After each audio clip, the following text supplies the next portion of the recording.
Hi folks, I'm Richard Friedman and welcome to my political cartoon countdown for December 13th, 2021. Won't be long before we'll be bringing in the new year. Here comes 2022. So I'd like to tell you a little bit about myself. For the number of years I've been writing books. Started out in 2016 writing books about political cartoon books about the Donald J. Trump presidency, and then switched it to political cartoons after Joe Biden was elected. And I'm a former math teacher. I was teaching high school, used to teach high school math for many, many years. And I retired, took this up as a hobby, and got into writing books. And first of all, I always like to do every week we get to, I should tell you this, that we do the cartoon countdown, and the cartoon countdown is based upon impressions on Twitter, how popular the cartoon is on Twitter. I put them in order, and every week I shoot them, or so, I shoot them out to you. This week we have the top 5 cartoons from off of Twitter that I put up there for you.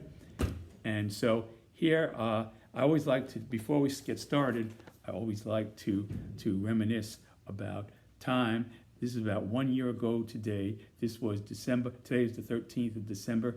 This was December 14th, 2020 for my 2020 book.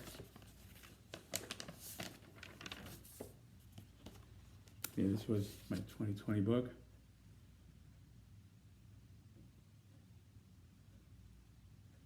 This book encompassed the whole year of 2020. The other books in 2019 there were 2 editions, and 2016 1 edition plus an additional before the Democrat and Republicans before the election debates. So I included in 2016. I included cartoons from the debates from the election, and then took it from 2016 to 2018 in one book. That's the largest book that I have made, but they're all, I'm telling you, I don't know whether it's the subject matter or it's me, but they just seem to be, I don't know, I don't want to use the word better, I don't know what word to use, more interesting, let's put it that way, more interesting. Okay, now this is from, I'll show you right here, this is, here we go back to December 14th of 2020.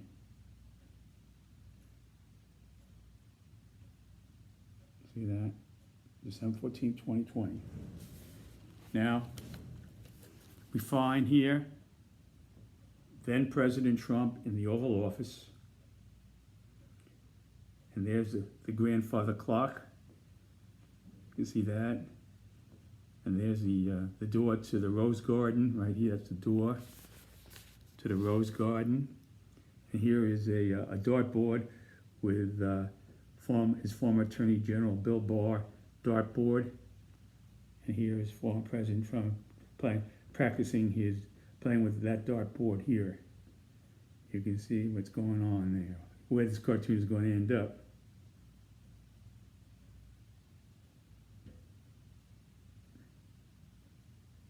Okay, now here's the cartoon, basically the introduction.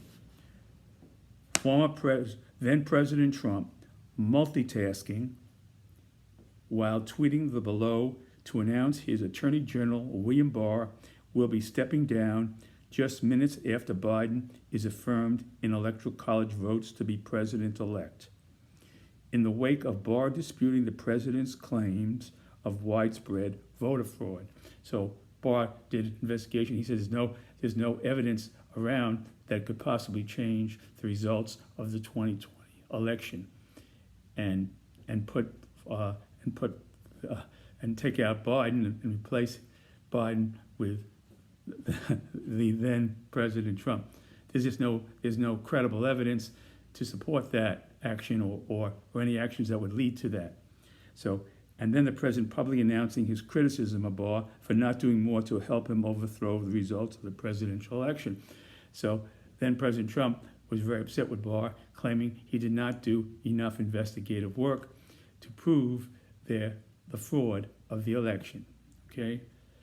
So then we have here Yeah. Is President Trump at the desk, and this is a tweet from December 14th, 2020. This is an actual tweet from December 14th, 2020, from then President Trump. Okay. Just had a very nice meeting with Attorney General Bill Barr at the White House. Our relationship has been a very good one. He has done an outstanding job. As per letter, Bill will be leaving just before Christmas to spend the holidays with family. So he's kind of breaking it in to having him leave, you know. So you can see it. It's kind of like it hit the ship already hit the iceberg, and it's just a matter of waiting time for the ship to sink, and it's there, and he's just introducing the idea of him going on a vacation for a while, you know. And then as he's talking, he's got his dartboard here, and here he is, as he's tweeting, you see, as he's tweeting that message. I drew this to show him tweeting. There's the phone there. He's tweeting on his iPhone, and there's the dart. And as he's tweeting that out, there's a dartboard with Bill Barr at the center of it, the bullseye. And shortly thereafter, he did leave. Bill Barr. Okay.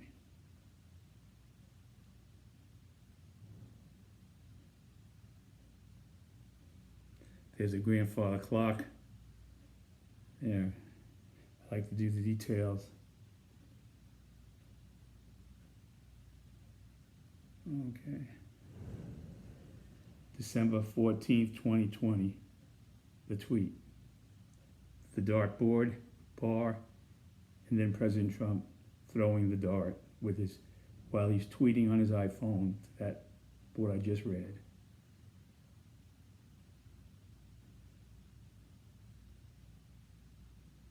Okay. This was the book from 2020. Okay. Now, this is my current book. In a few weeks, my 2020, the second edition of this will be coming out till the end of December. So we're wrapping that book up right now. Just to do a few things here.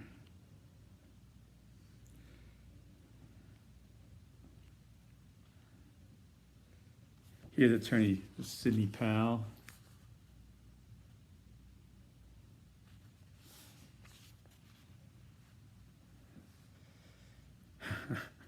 This is Senator Josh Holloway. What his name is? Hawley here. Cruz.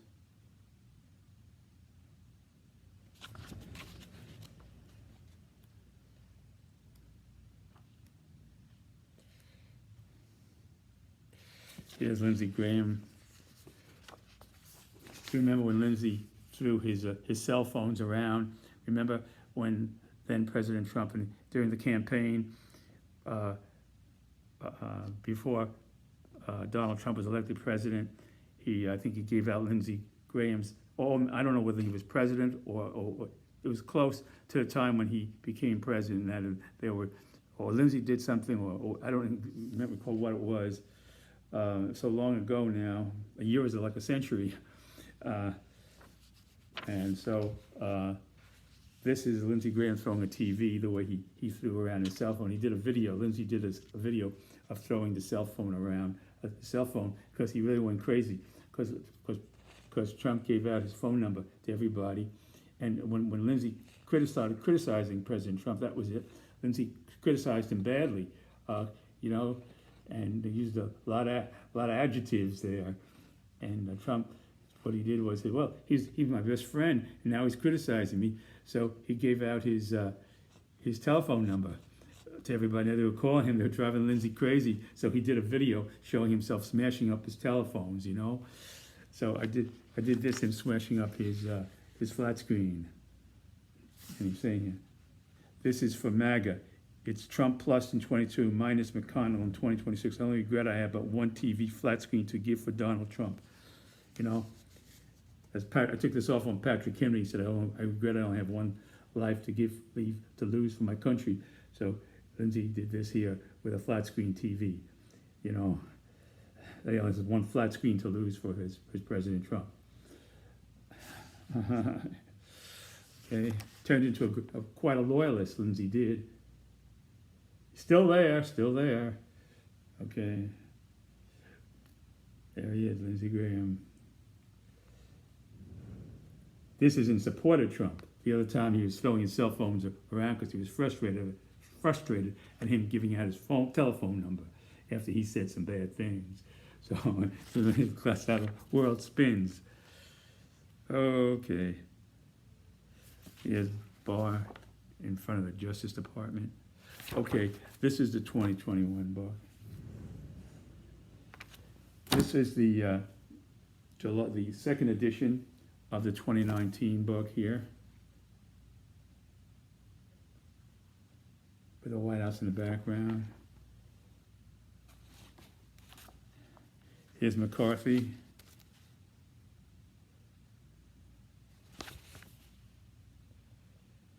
Okay.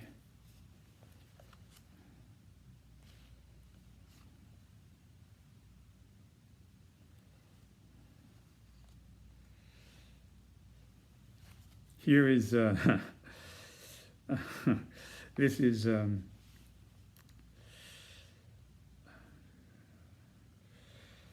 Jim Jordan here. Yeah, Jim Jordan. There's Jim Jordan.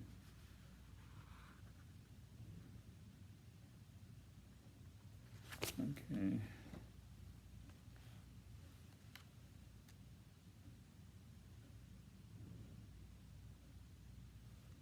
And here is McConnell and Lindsey Graham, just dressed up as hoodlums in the 1920 hoodlums with their car there. Saying, Lindsey, this raid is the end of the Pelosi mob. You know, they're going after the Pelosi mob, you know. Okay, this was the 2019 book. This was edition 2. This was edition 1.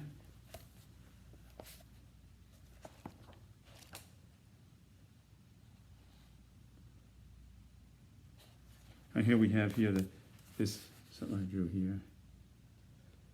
This is the Justice Department, Trump Justice Department of Legal Defense, because he was using Barr then Barr was doing everything to defend then President Trump, and he's saying here. Here he goes. See that? They'll speak to my lawyers and they'll speak to the Attorney General. Okay? Trump directs his White House to maneuver to block the release of tax returns and appears to imply to include the Department of Justice, Attorney General Barr, as part of his great effort. Trump in Oval Office, when asked about Democrats' request for 6 years of personal and business tax returns, how Trump views Department of Justice, April 4th, 2019.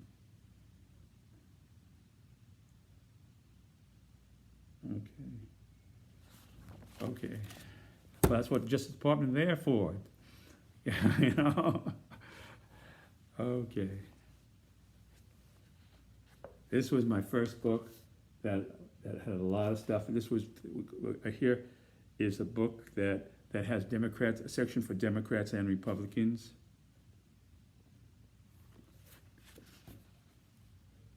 Here we have Chris Christie with Ted Cruz. Oh, this is a funny one here. When Rick Perry is elected, he keeps his campaign promise to rip up the Iranian nuke deal on his first day in office. So he said he was going to rip up the Iranian nuke deal on his first day in office. Okay, he was running for president, Rick Perry then, and he goes, there he goes, and he says, "Oops, I forgot how to work this White House paper shredder.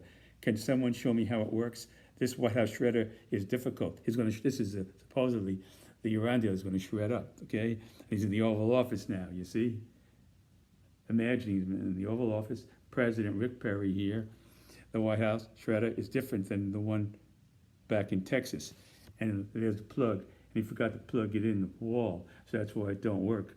And he forgot the instruction manual. You know? See there, there it is. This shredding machine works differently than the one back in Texas.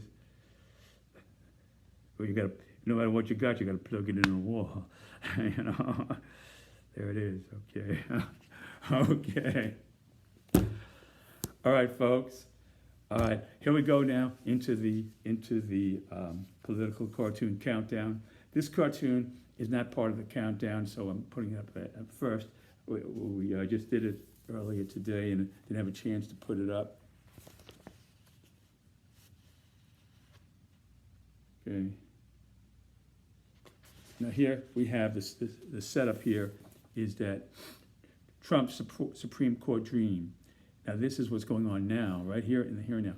Given a federal appeals court rejected the former president's bid to shield January 6 documents from the House Select Committee investigating the January 6 Capitol riot. And a Trump spokeswoman said this battle was always destined for the Supreme Court after he lost to this appeals court in Washington, the federal appeals court. She's saying, well, we got to go to the Supreme Court now. We knew this was going to happen, and we're headed right to the Supreme Court. We knew this was going to get there, okay? Okay. Amid, according to Mark Meadows in his new book, then President Trump was extremely put off when then Judge Brett Kavanaugh, this was before he was confirmed, and they were thinking somebody introduced Brett Kavanaugh to then President Trump, and he was turned off when they said to him that when Brett Kavanaugh, when Brett himself said that he liked beer, you know. So you have a guy on the Supreme Court, you know, I don't look good, but there's President Trump's nominee there, the guy with the beer can, you know, that don't look good. So he didn't like that idea. So anyway, so here's President Trump dreaming about that, and he's got a dream here, and the dream is that he catches Brett Kavanaugh here. He catches him in front of the Supreme Court before court was to be adjourned, and he's outside there taking his last gulp of beer. You see, in front of the Supreme Court. You see, and there he's taking he opened a can. He's drinking a bottle of beer there, and then former President Trump here now. Former President Trump takes a picture of him on his iPhone. You see that? Doing that, and he's going to use that against him to get him to 5 votes on the Supreme Court to overrule the appeals court in his favor of not releasing the documents from January 6th. So that's where this is headed to. So then, here he goes. Here goes. Brett, I got you on my iPhone with your beer. Now you get me just 5 votes to block those documents. The court gave Texas their abortion bounty hunters to protect American life. So why not protect its presidency with executive privilege for life?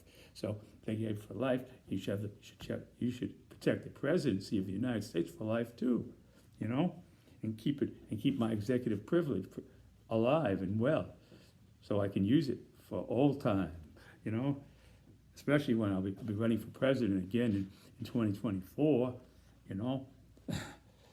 So I only need it for a few more years, and then I got my real executive privilege back, you know.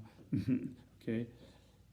And then he goes, I protect the presidency with executive privilege for life. And then he goes, first take a shave, you know.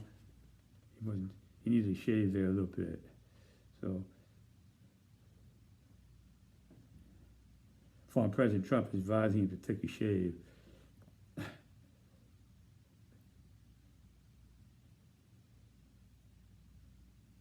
Okay, there's the Supreme Court. Brett Kavanaugh with the beer there. He's drinking it down. That beer, boy, that beer's going down good. Boy, that beer's good. And there's former President Trump with his iPhone snapping the photo.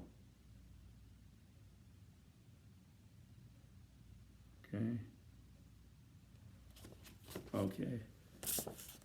Now this starts the political cartoon now. These are all up on Twitter in order from number 5 to number 1 in popularity. Okay, here we have it. Here we have Benjamin Netanyahu, former Prime Minister of Israel, former Israeli Prime Minister Benjamin Netanyahu, and he's watching former President Trump on television making some bombastic remark about him, and this is because former President Trump is very upset at Netanyahu for congratulating President Biden on his victory too soon. You know, he was too soon. He should have waited a few years, you know, until Trump won the election to congratulate him. It would have been more appropriate if he waited 4 years until former President Trump became President Trump again, and then he should have congratulated him after 4 years. That would have been okay, you know. Wait 4 years, you know. You're better. So anyway, so here we go. Former Israeli Prime Minister Benjamin Netanyahu, a one-time ally and friend of former President Donald Trump, watching Trump's bombastic attack on him. That for Netanyahu congratulating Joe Biden too fast on his 2020 election victory. Okay, and here we go. Here goes the cartoon. Number one. Okay. And here, this is former President Trump talking out of the TV set. Okay. I haven't spoken to him since those days. And he goes, F.K. him, meaning Netanyahu. And Benjamin Netanyahu is watching this. And he reacts and he says, here he is. He reacts to that. Well, what do you want to do? He says, during his 2017 visit, he had nothing but good things to say about me.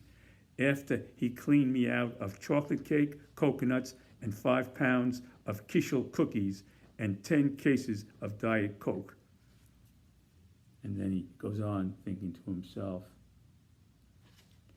to be safe in 2024, I better congratulate him for his great victory before the election. So he's thinking to himself, well, next time I'll be quick to congratulate former President Trump when he becomes president again in 2024. I'll congratulate him before the election for his great victory before the election takes place. So he can't get mad at me for that, you know. Yeah. There it is. Netanyahu. Watching that.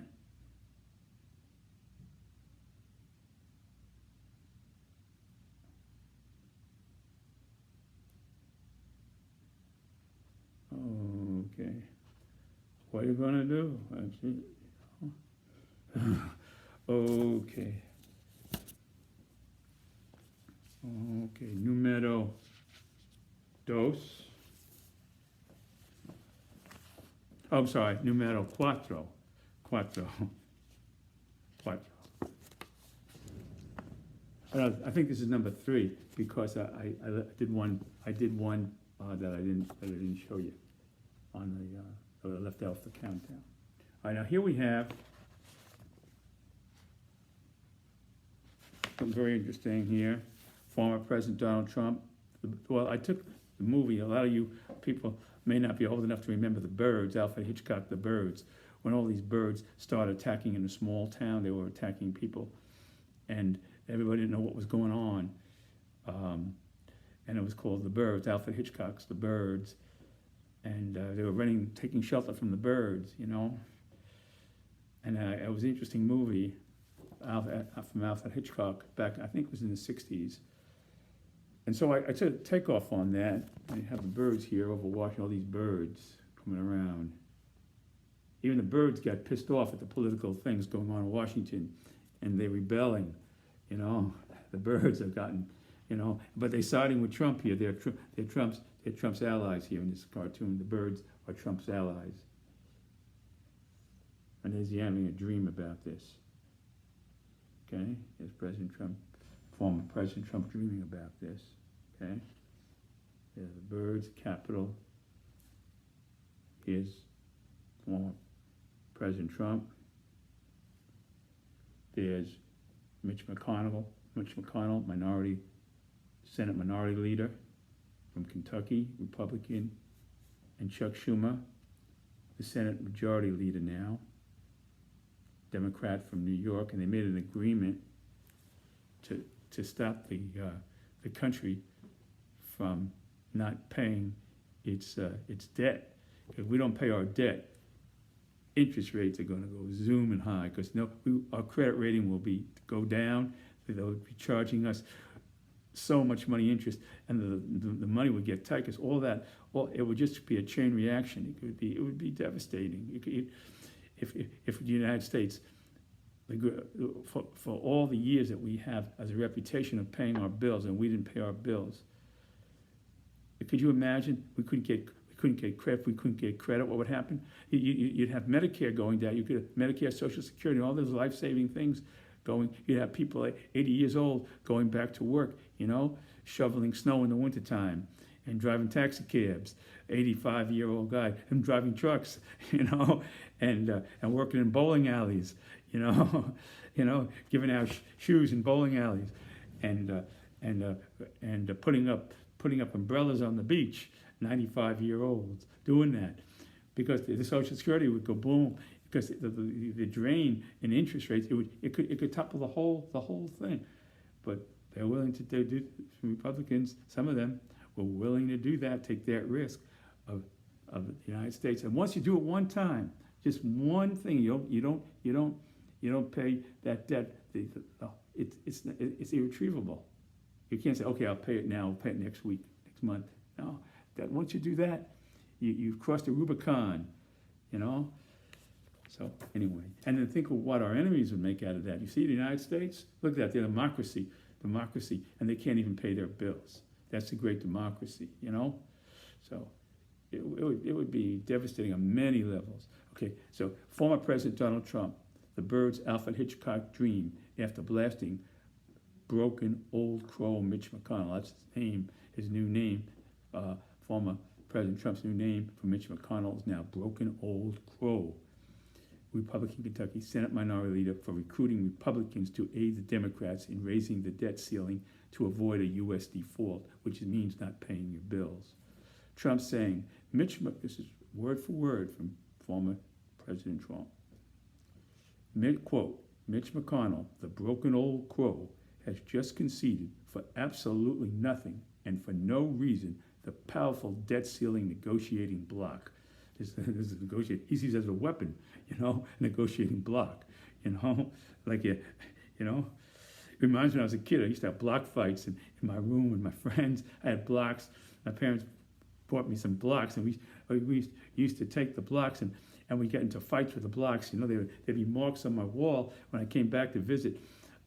Went back to the Bronx and visited my mom. I look at the wall and I see all the scars on the wall from the days I used to throw blocks with my friends, in the room. We could have been killed with those sharp things, Those were hard. In those days, they didn't know a plastic thing those days they were made of real solid. Those were solid wooden hard blocks that we threw at each other. Unbelievable. Okay, so anyway, has just conceded for absolutely nothing and for no reason the powerful debt ceiling negotiating bloc, which was the Republicans' first-class ticket for victory over the Democrats. So he was going to have a high noon show out. The former president was going to have a high noon show out with the Democrats over this social Build Back Better plan. Okay? And he was willing to run the risk of that. Would the Democrats yield and say, okay, forget about the social spending bill and we don't want to lose the thing? I don't think so. I think we would have had a shutdown. I really do. And it would have been ridiculous, That's the only word to describe. Below, the Schumer-McConnell debt pact enables Democrats to raise the U.S. borrowing limit. Okay, so what happened here was that Schumer here, this is Chuck Schumer, okay, and McConnell, they made a deal that they're going to allow the Democrats one time to pass the debt ceiling on a vote of a majority vote, and not use, and the Republicans would not use the filibuster to block it, meaning they would have had to gotten 60 votes on just one time to raise the debt ceiling. So that takes out, the Democrats don't need the Republicans no more, but a few Republicans went on and anyway. But the thing was, that's the whole idea here, that when this vote comes up, this vote is coming up, they did vote, the Republicans voted in support of pushing the bill along, but it still hasn't passed. But you got a few Republicans there who are going to go along with it, maybe 12, 13 or so. So because of Mitch McConnell, who tried to encourage them to do this, So he has some little bit, but you can see just by that it was just 13 of them, just a little 13, like the 13 colonies when the country was first started here, 13, So it just shows you how the influence of President Trump is still very strong over the Republicans. You see that they're afraid, they're scared stiff to vote for a social program that's going to help people. So, and if a woman has to stay home with a kid and she can't get some help or days off, but she goes to work, she pays taxes, and that contributes to that. What she pays in taxes goes to the government. So, but they don't see it that way. They see it's me against you, and that's how. And this is the mentality that President Trump is embedding in the minds of Republicans. It's not the country that matters, it's the party. We have to defeat the Democrats. They're like worse than the Russians and Chinese put together. That's the mentality, So that's what it appears like to me, okay? So, okay, so here we go with the cartoon, okay? And there goes President Trump looking up in the sky. And he sees the birds, loyal Trump birds. Have some broken old crow Mitch. There's Mitch looking up there. He's getting a little concerned there. He sees those birds and hears President Trump saying that those birds are coming after me. Those Trump birds are coming after me now. And then here, that Chuck Schumer tries to calm him down a little bit here. Chuck Schumer, and he says to Mitch, "Don't worry, Mitch. They will have to eat me too." And he's going to make sure he's going to stay. They'll have to eat me up also, to get to. So then Trump says here, "You can have crying." He calls Chuck Schumer's name is Crying Chuck Schumer. Former President Trump is giving Chuck Schumer the name of Crying Chuck Schumer.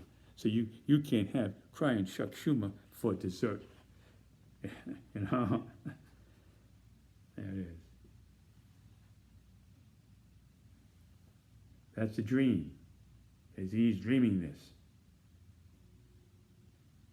Okay, and the birds have allied themselves with former President Trump and going after the crow, the broken old crow Mitch, for making this deal here to prevent default and to serve the American people. But that's a sin. If you go against the party, no matter what you do for the country, don't matter. If you're against the party, forget about it. You're against the party, you're against President Trump, because President Trump is the Republican Party for the most part. Not 100%, but for the most part.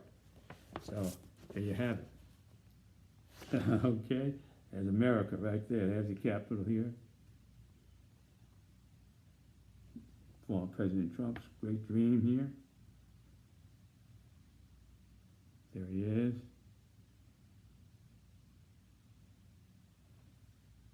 There we have Mitch getting upset with those birds coming after him. And Chuck Schumer here is trying to calm down, saying they'll have to eat me too. And then former President Trump offering Chuck Schumer to the birds as a dessert, some delicious crying Schumer there, you know. There it is. Okay, well, all right, and we're getting here. Here's number 2 here. One more away from number 1. Okay. Now, this is Fox News Sunday with Chris Wallace. Just heard that Chris Wallace is now going over. He'll be leaving in 2022. He'll be starting at CNN Plus. Not the regular CNN you watch on cable. This is CNN Plus streaming, a streaming service of CNN Plus, different than the CNN you watch on cable, you know, regularly. So he'll be going to that channel. He'll be on there instead of Fox News Sunday. He'll be on there, I think, five days a week on that. So that'll be interesting to see what he kind of brings to that. Okay, and wish him the best of luck. Oh, and also good luck to those people in Kentucky who are going through a lot of hell now. I saw that on TV, what they went through, those poor people from that. And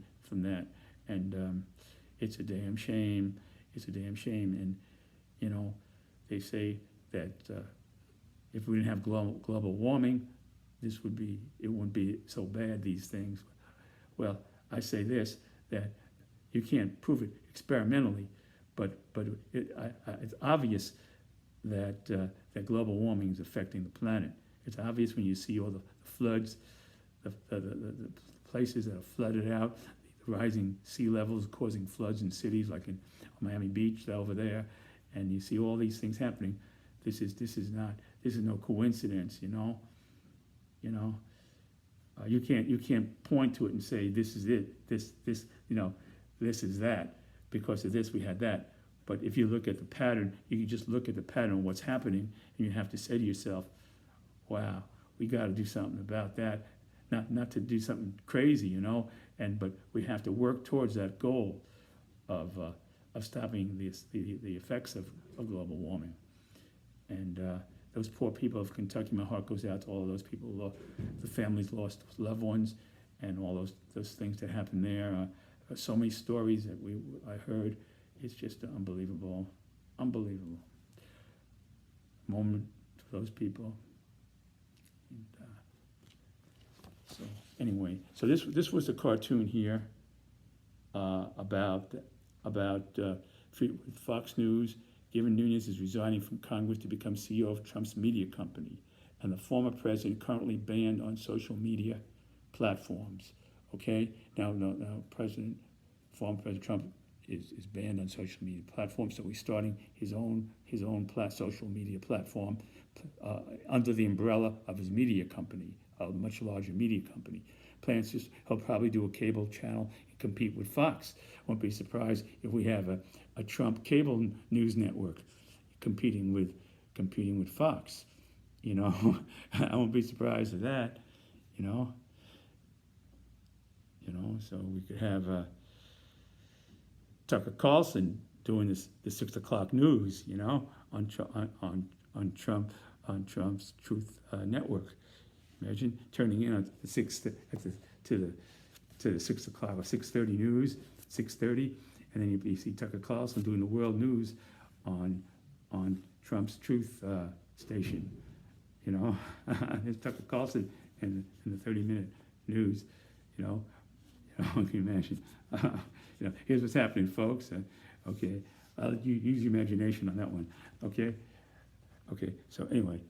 And given then President Trump awarded the Presidential Medal of Freedom to Nunes. Okay, so here we go. Given Nunes is resigning from Congress to become CEO. Now Nunes he was like the Paul Revere who ran the 12 o'clock run to the White House to tell Trump about an investigation or something. It's like he considered himself Paul Revere back then, you know. He compared, I think, President Trump or somebody, I don't know if President Trump, maybe not, somebody, or maybe it was Nunes himself who compared himself to Paul Revere, running the British are coming, the British are coming. Well, he ran to the investigation is coming to the White House, the midnight ride of Nunes, you know, to the White House, like Paul Revere, you know. So anyway, and the former platforms. Plans to start a Twitter-like division called Truth Social. So that's going to be the name of the, like a Twitter, it's going to be Truth Social. And given then President Trump awarded the Presidential Medal of Freedom to Nunez. He received the Presidential Medal of Freedom to Nunez amid the Trump White House saying Nunez helped unearth the crime of the century and thwart to plot to take down a sitting United States president. Okay? Because he really went out on a limb and worked hard to discredit all these investigations, you know. And I listened to him, and well, I don't want to inject myself into that, you know. But you just listen to him. If you go want to look up Nunez, some of his speeches and what he said, you listen to it. You find it very interesting.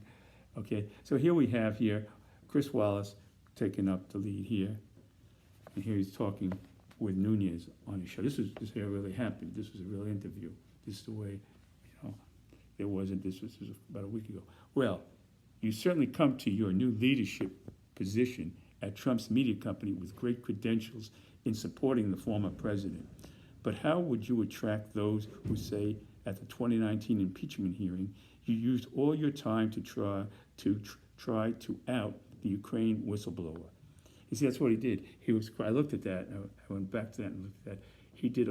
He was questioning him, wanted to know the name, wanted to know this and that and this, and he was really going after the revealing of the whistleblower, you know, who got that information, okay, along with the past bipartisan whistleblower protection process, and discouraged future whistleblowers, because when people see a whistleblower, so they're looking for the whistleblower, congressman, a representative from a House representative, congressman, going after a whistleblower to try to unearth, to identify a whistleblower. I said, why? I'm not going to do a whistleblower no more. Why should I do that? If they can get a congressman after my ass, why? I don't want to do that. So that discourages that, along with the past bipartisan whistleblower protection process. So Congress, they did bipartisan action, created a whistleblower, sort of like a protection program process for whistleblowers. So this negates that whole thing that they did on a bipartisan level to protect whistleblowers from that, okay? So here. So anyway, yeah. So then Nunez goes to say, back at that 2019 Ukraine hoax. So Nunez's name for that took place in 2019 was we called it the 2019 Ukraine hoax, when they had that hearing on President Trump dealing with Ukraine. They were saying that he kind of wanted to hold back weapons, and he wanted him to denounce, to say that they were investigating Joe Biden. They just wanted him to say they wanted the leader of Ukraine to come out that they were investigating Joe Biden. Whether that went to it didn't matter, as long as he just had to say they were investigating him, and then they would get some more weapons or whatever. That was the allegation. That was an allegation, okay? And so Nunez called that the 2019 Ukraine hoax. So he's saying, I supported the American whistleblower process 100%. So he supported the American whistleblower process, that he calls it, in protecting the President of the United States from Democrat charges, politically motivated, that nefarious promises were made to a foreign leader. And he goes, truth. I was probing for a whistleblower on the hoax whistleblower. So that would be his argument. Fundamentally, it is his argument that he's saying, well, I was going after that whistleblower because he needed to be whistleblower. The whistleblower needed to be having the whistleblower on the whistleblower because he wasn't telling the truth. He was making this up against President Trump. And so that's his logic, you know. So, you know, there you have it. There's Nunez. So he's moving on now to Trump media. He'll be resigning. Before, he's not going to run again. He's going to resign and go take his place at the head of Trump media.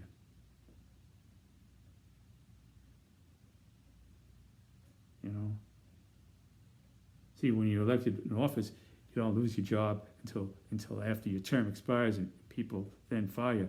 When you were with the Trump media, you could lose your job in 5 minutes, 2 minutes, saying one wrong thing, boom, you're out the door, you know. And then in comes Tucker Carlson to take over the place. Tucker Carlson coming in right behind him here. So he. I think he better find another job. He better have a side job there. He's running Trump Media. I think he better work at a side job. Better find night work. Yeah. Okay, there's Chris Wallace with his handkerchief there. Fox News Sunday. And Nunez.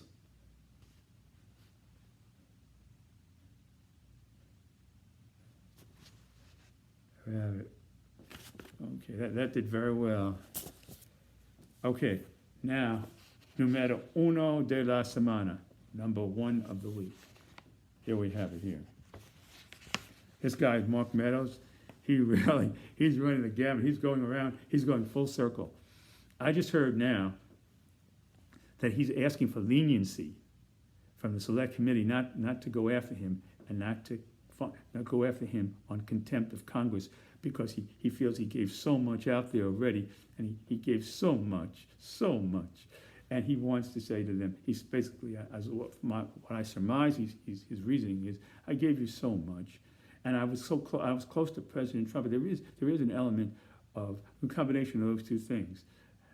That there is an element, and then there's my book, of course, and if I tell everybody everything that went on, who's going to want to buy my book? If I tell you everything, that was like to whet your appetite. I gave you this to whet everybody to the right thing and to whet your appetite about my book. If I give away my whole book in a testimony, what the hell's my good book for? Are people going to be using that for what? For toilet paper. That's as long as my book's going to be worth, because I give the whole book out. Provided you get done questioning me, I give out the whole book. So you don't want to do that. So he's in the 3 places: his book, there's President Trump, and then saving his ass from being contempt of Congress. So those are his three things that he's got to kind of skirt around, from here to there to there, run the bases, try to navigate through those obstacle course. So have mercy on me, I was in there. I was President Trump's White House chief of staff. I was, like the chief. I was the chief's chief. President Trump was my chief, and I was a chief of the people around the office, getting who got in to see him and this and that. But I was the chiefs. That was President Trump. Okay, that's the title of the book. Okay, the chief's chief. So that was President Trump, the chief's chief, and he was the chief. He wasn't the chief's chief. He was the chief. President Trump was the chief's chief. Okay, boy. Okay, so here we go. So here's the cartoon here. Here we have here. Here I have here again, Chris Wallace, and here we have here Mark Meadows.